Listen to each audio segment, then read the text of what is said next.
Welcome back, folks, to more DARKSTAR. Alright, last time we left off, we were checking out Captain O'Neill's room.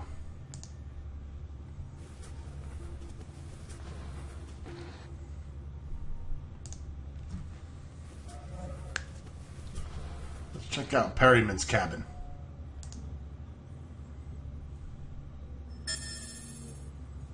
Again, the scanner is going to show you where the fingerprints have been. You see they've been on 1 and 6. Please enter crew code.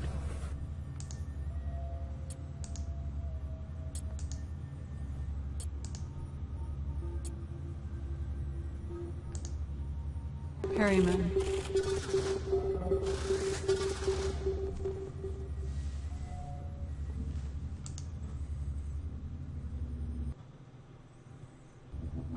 Degrees will occur as you cross threshold.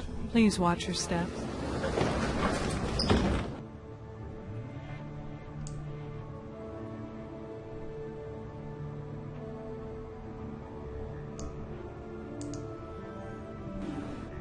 Groovy. Got us a key. Strange looking key, nevertheless, but a key.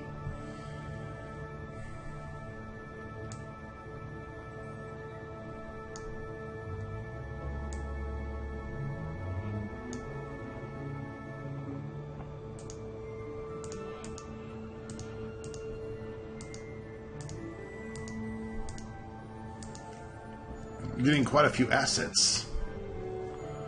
Oh, that shit looks rusted.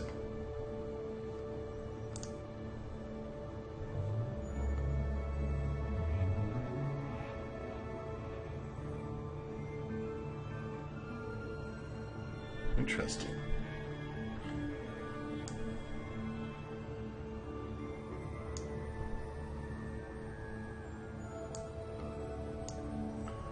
Got a photograph of Paige Palmer there, huh? Mm-hmm.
Son of a fuck. Alright, let's hope it doesn't lug up. Don't crash. Don't crash on me.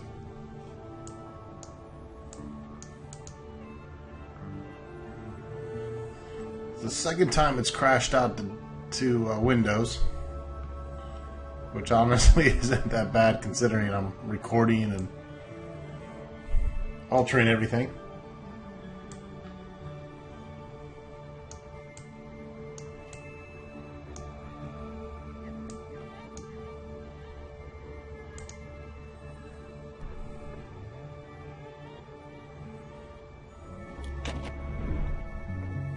Empty.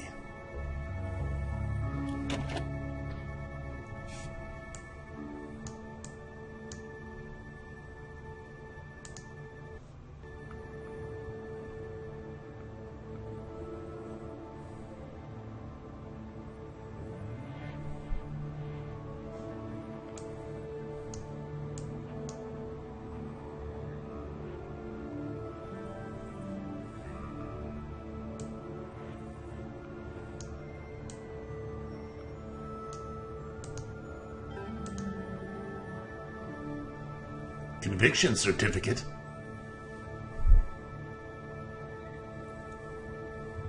Disciplinary report to one officer, Alan Burke.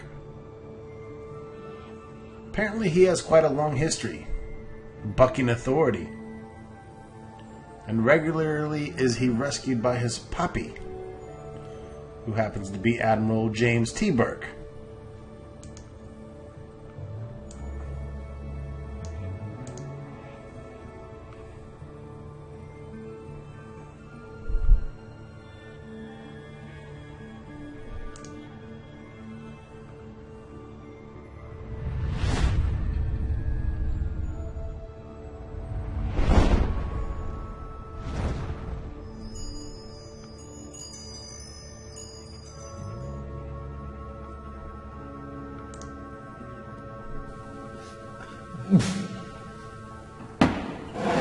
$300-year-old coffee. 300-year-old coffee. Not so tasty.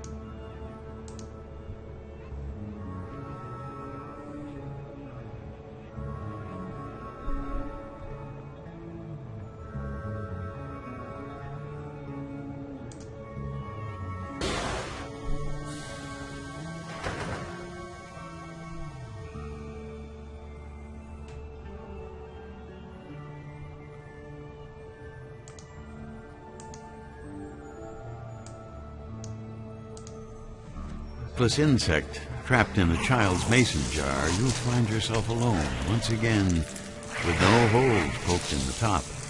And as above-mentioned child pulls the magnifying glass from his pocket, darkness comes finally, and perhaps it's for the best. Sucks to be you.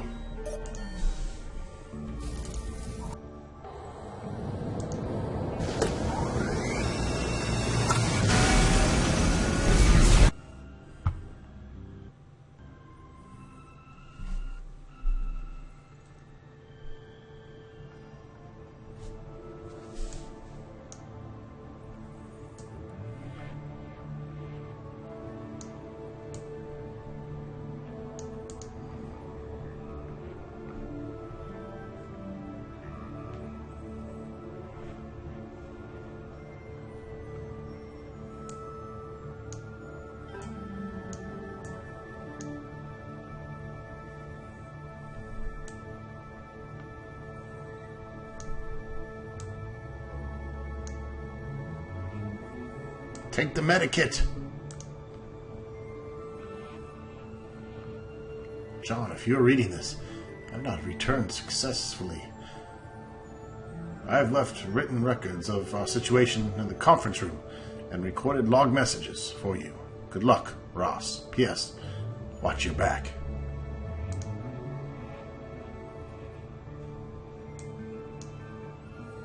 You're one sexy stud muffin.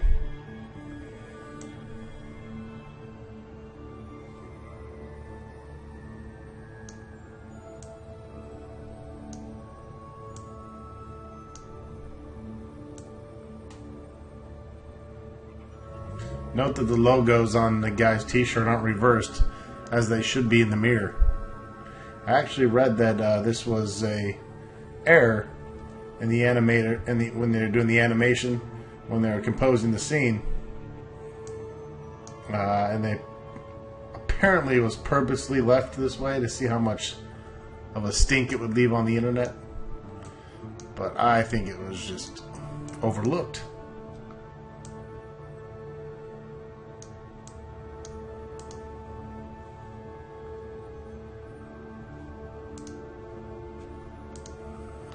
Starship certification of competency. Ross Perryman. He's competent.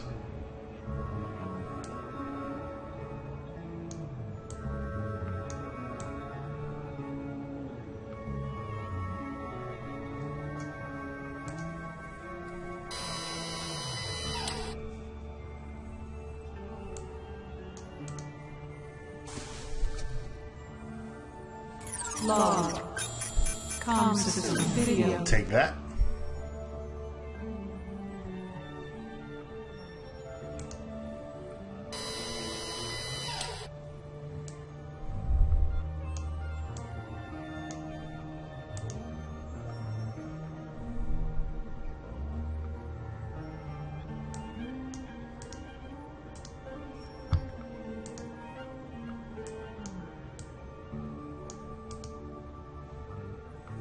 So, big leather bag.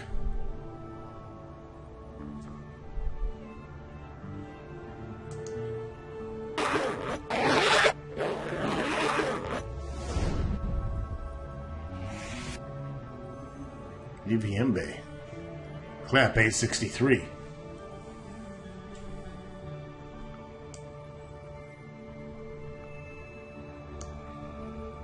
Nice shoes. This guy's got some sweet-ass art. It's got, like, Michelangelo the Archangel and all kinds of coolness. Little hip African rug.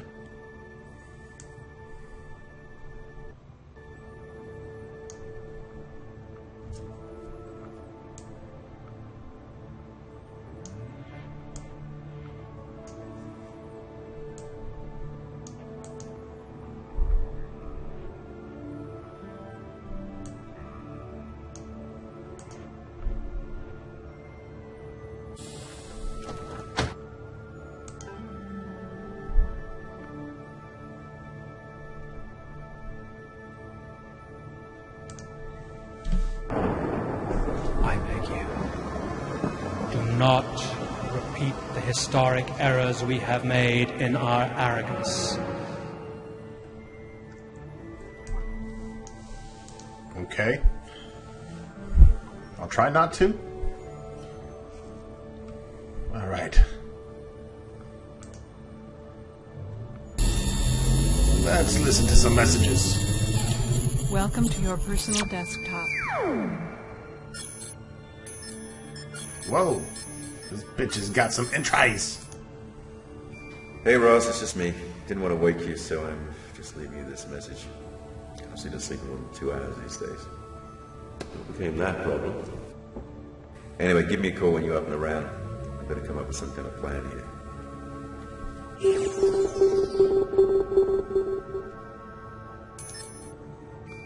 Ross, I spoke with Palmer. She's okay, but Bert... I don't know. I really don't know about that guy. Anyway, this has to go down perfectly. We're going to proceed as planned. He's got to be in that chamber first. All right.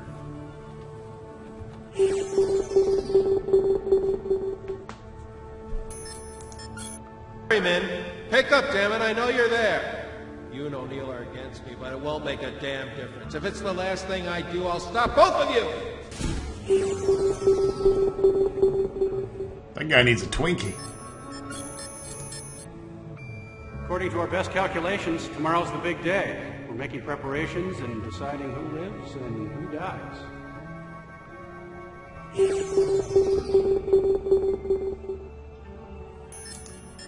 Going to work. We have no other choice. Trust me. Just get into your sleep chamber. Go! That's everyone but me. Just a little deviation from our plan in case these bastards don't buy into our little deception.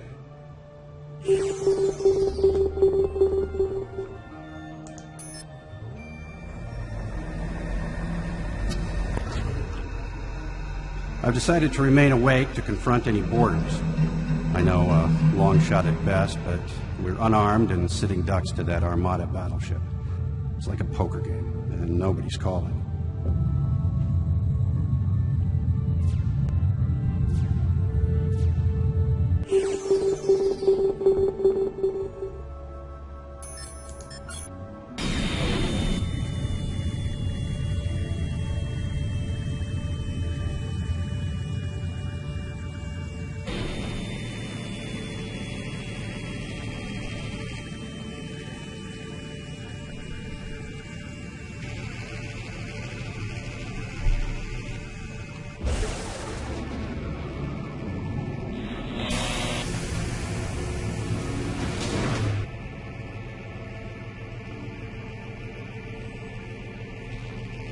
I'm locking down the ship as best I can.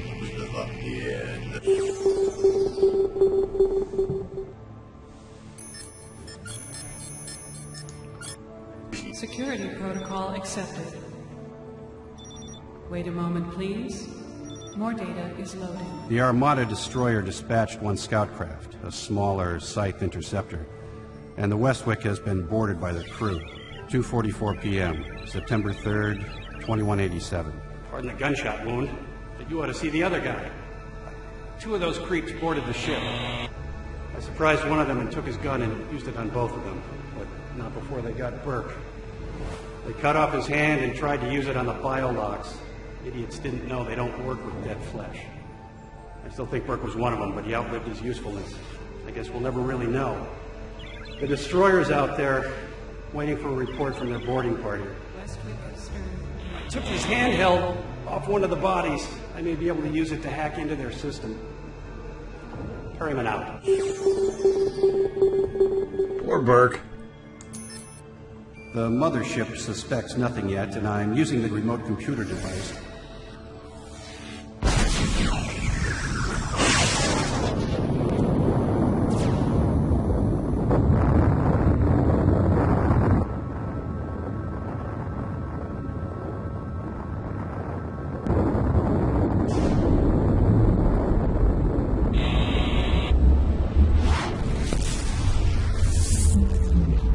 Computer mainframe intrusion of the enemy mothership was successful.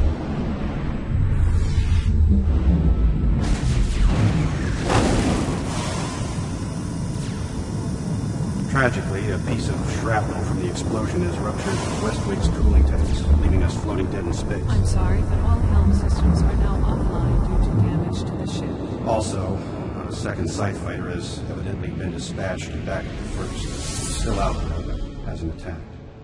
Perhaps he realizes his tiny ship doesn't have the range to get home. He's locked onto the Westwick. Scans show the enemy fighter has only one crew member aboard.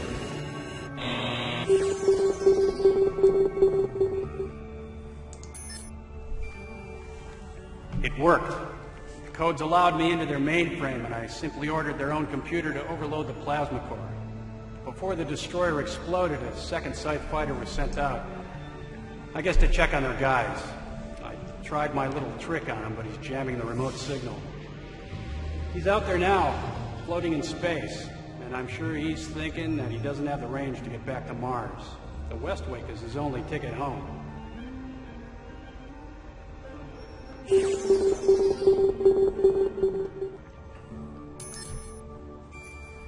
Westwick Main tells me that the pilot of the Scythe fighter's alone. He's locked a tether beam to the Westwick and gone into hibernation.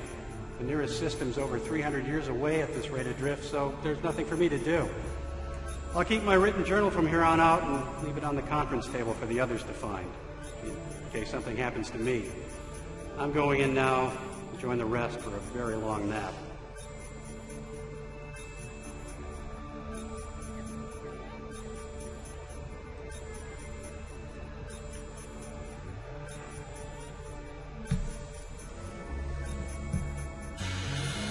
Time to go sleepy sleep.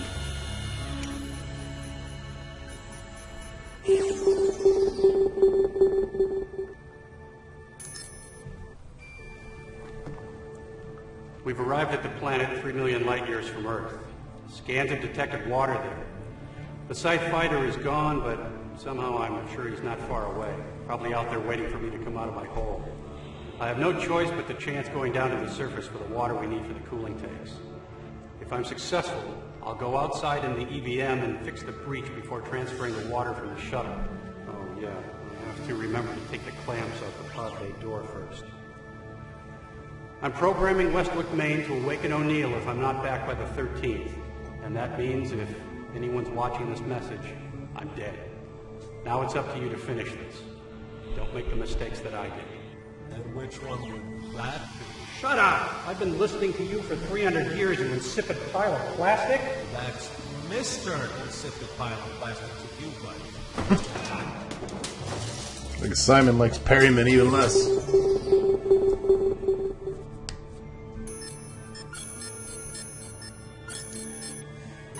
We got quite a bit of information there.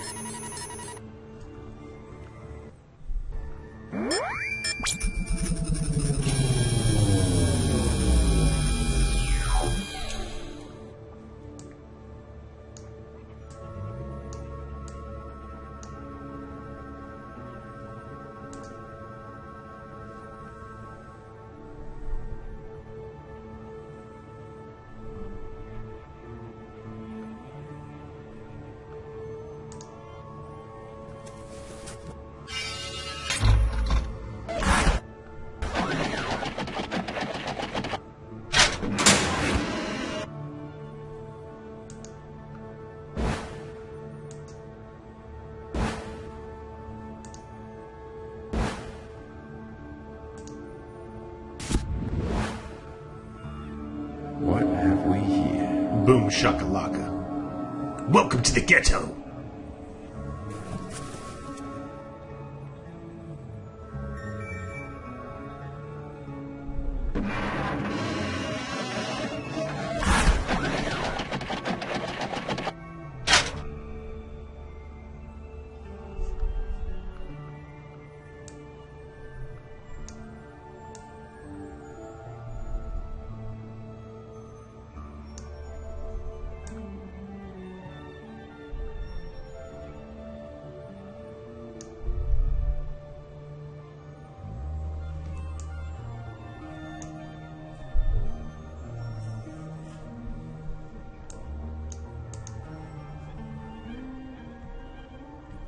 This is a tanning bed? This guy's living large.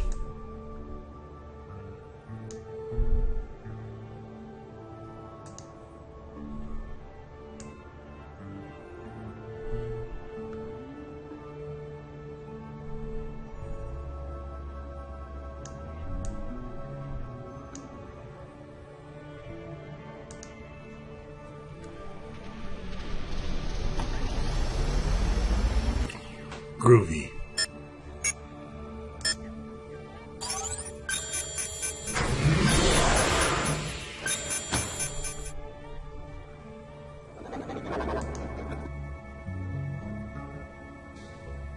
I don't think I was supposed to find this passageway.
What the hell?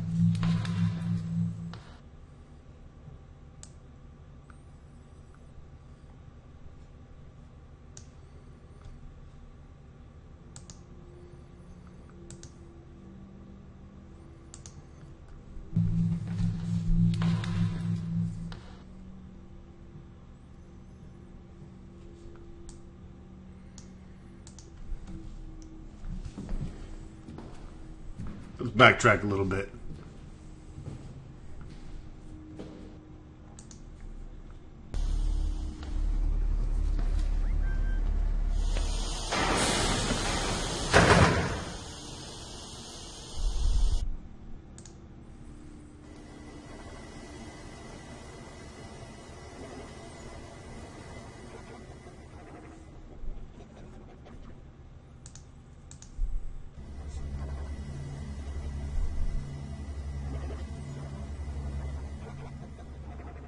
Say, supercalifragilistic, infinitely, manly, omnipotent neutron. Okay, fine. I didn't want to talk to you anyway. I had nothing to have a mechanized moron.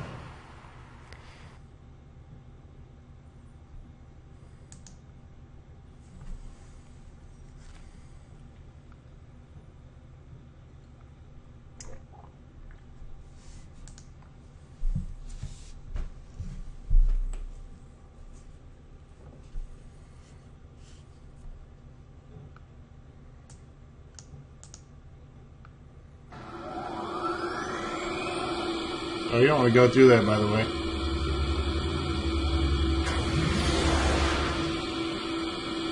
Oh, well, if you can move the fan, that's cool.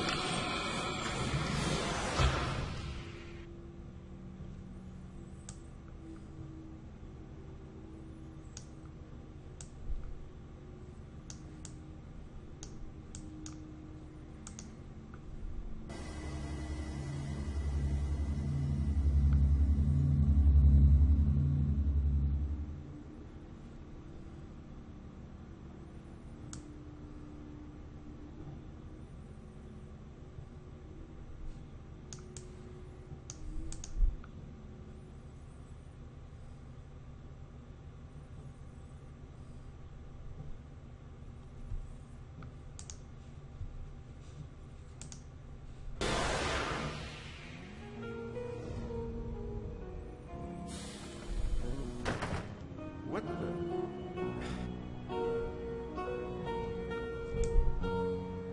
What the? We're back in my own cabin.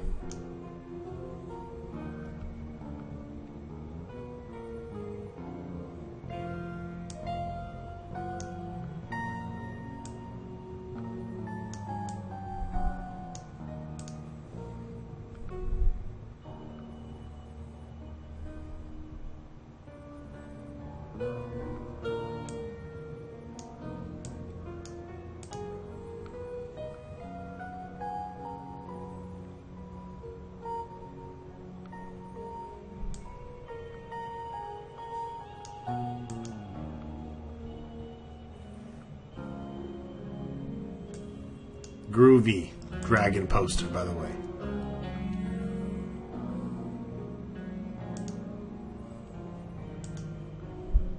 -19 will occur as you cross threshold.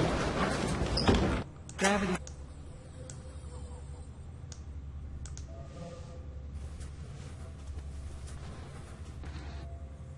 Alright folks, that wraps it up for this video. Stay tuned for more Dark Star.